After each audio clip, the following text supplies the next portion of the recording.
I had agreed to myself that I was going to keep this series as short as possible per video because people are pressed for time and I recognize that.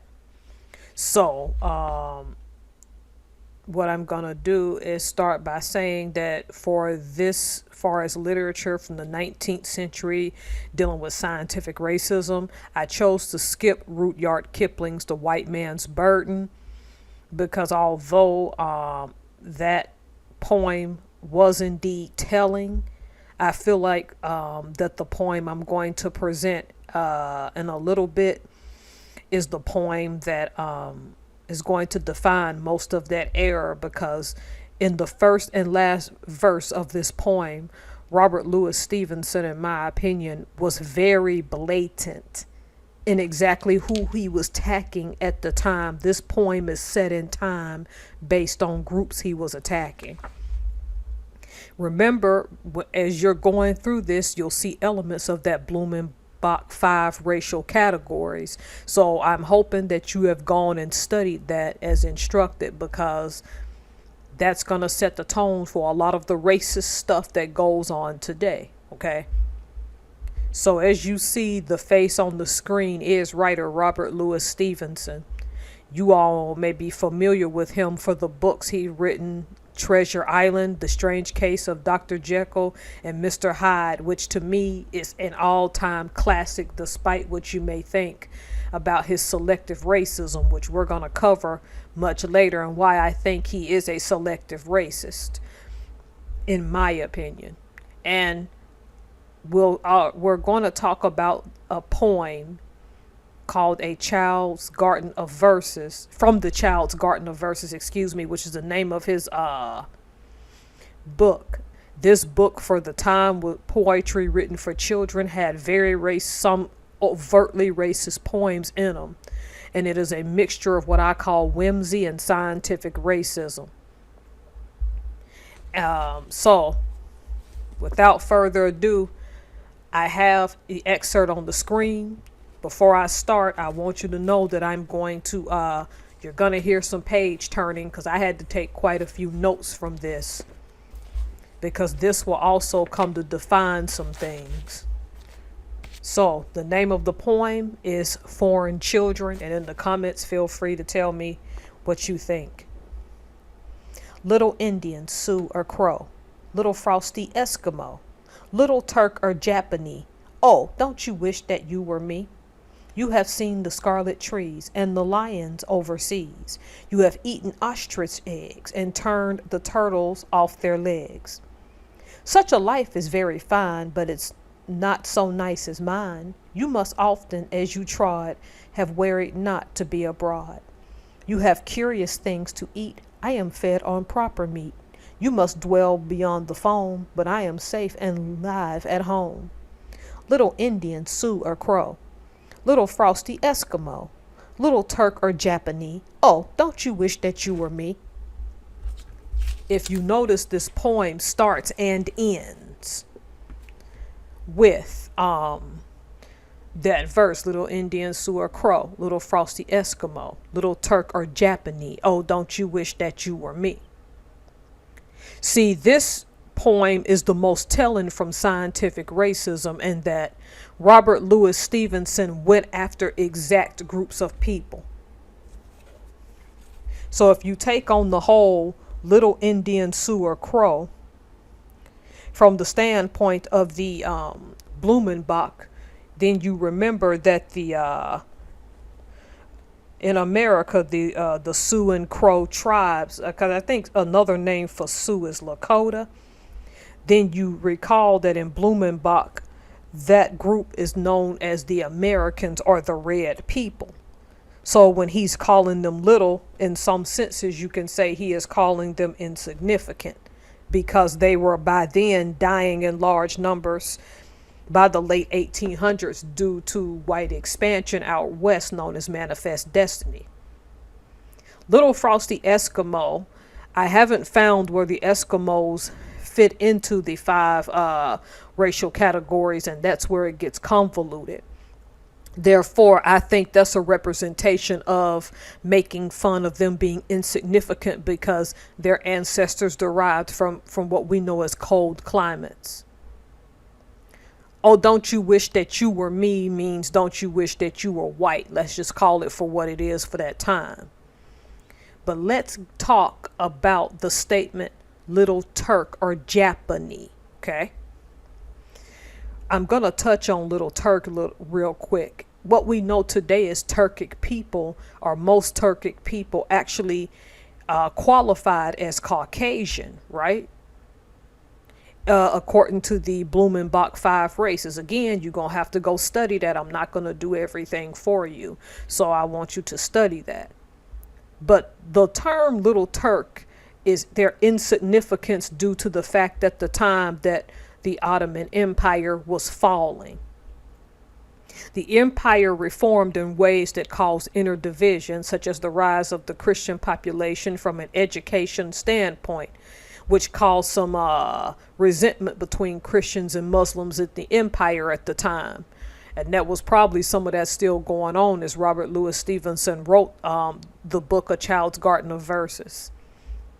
In the last years of Stevenson's life, an indication of Ottoman failure stemmed from the Hamidian massacres, the death of a couple 100,000 Armenians who were in the empire at the hand of Sultan Abdul Hamid II in order to restore order within the empire. The Ottomans made no distinction between young and old when they brutally murdered Armenians within the empire, resulting in international condemnation. And that Little Turk could also mean his representation of how salvage of a people they were. However, in Blumenbach's racial classification, Turkic people count as Caucasians. So, in some senses, he was already showing his selective racism. I'm white, but these people cannot be quite white based on the savagery of how they've handled their empire. Now, that's my interpretation of it. Feel free in the comments to disagree. Go study it and share what you think. Or Japanese. That's the way he spelled it in the poem. We know Japanese is Japanese. This is why this is telling. See, in Blumenbach's racial categories, the Japanese fall under what is called Mongolian or yellow people.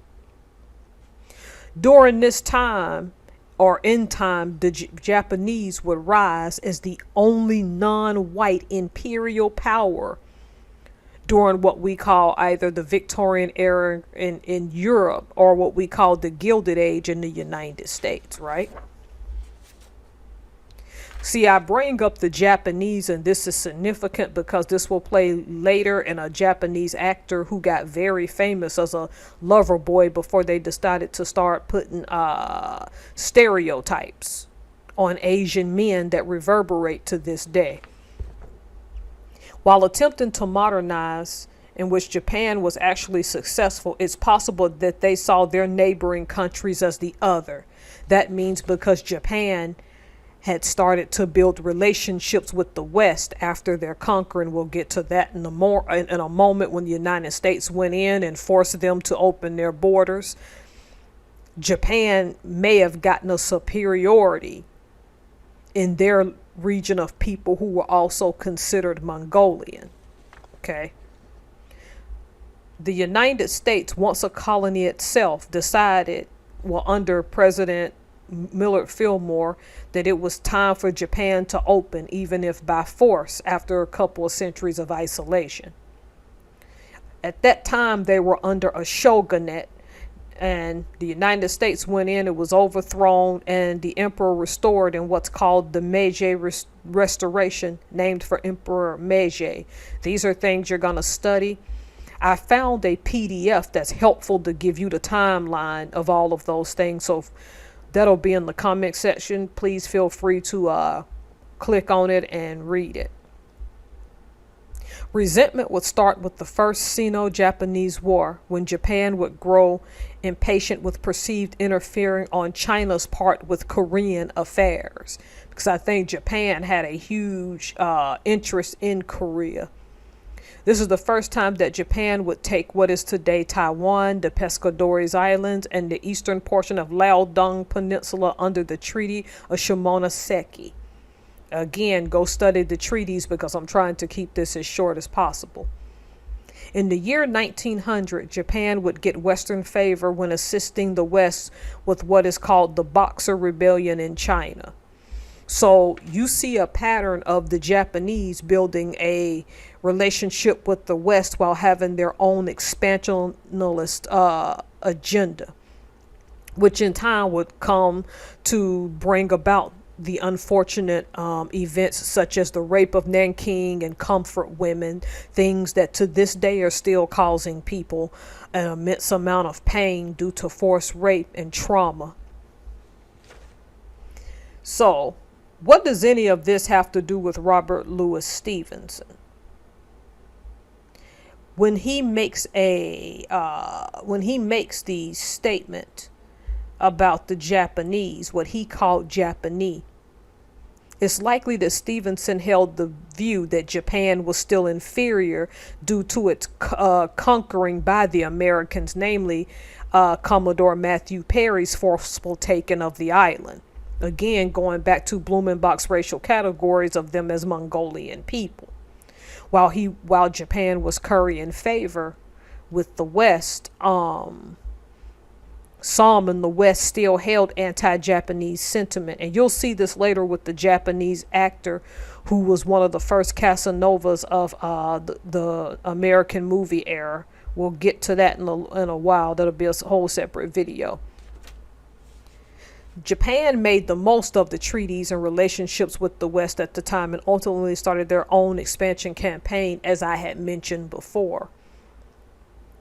Stevenson seems to imply that although the Japanese, who were Mongolian people, were indeed making strides, that they were still inferior. That's why he says Little Turk or Japanese, mainly because he might have wanted to compare the two empires and saw them both as dismal failures due to their hierarchy as far as race is concerned.